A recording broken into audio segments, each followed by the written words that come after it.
आणखी एक महत्त्वाची बातमी समोर येते। खासदार रवींद्र वायकर यांच्या मेहुण्यानं ईव्हीएम अनलॉक करणारा मोबाईल वापरल्याची माहिती मिळते।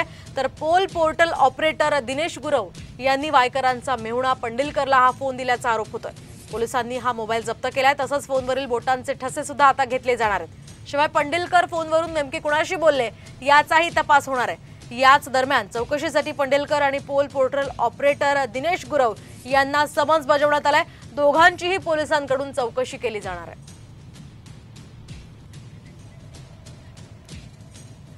दरम्यान एकदा देशद्रोही कायमचा देशद्रोही असं म्हणत आदित्य ठाकरे यांनी रवींद्र वायकरांवर निशाणा साधलाय।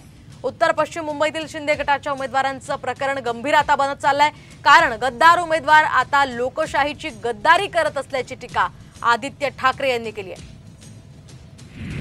नेमकं काय ट्विट आदित्य ठाकरेंनी या संदर्भात केलंय आपण सविस्तर बघूयात।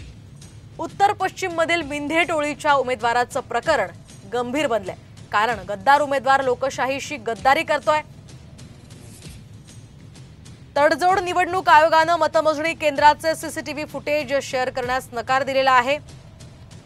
चंदीगडमधील घटना टाळण्याचाही प्रकार झाला असंही ट्विट आदित्य ठाकरे यांनी केलं।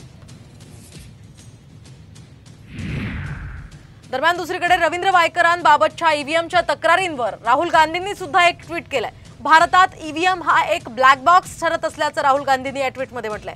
तसंच निवडणूक प्रक्रियेतील पारदर्शकतेबद्दल सुद्धा त्यांनी गंभीर चिंता व्यक्त केली आहे। काय ट्विट नेमकं राहुल गांधींनी केलंय आपण पाहूया। भारतातील ईव्हीएम हा एक ब्लॅक बॉक्स ठरतोय आणि कुणालाही त्याची छाननी करण्याची परवानगी नाहीये।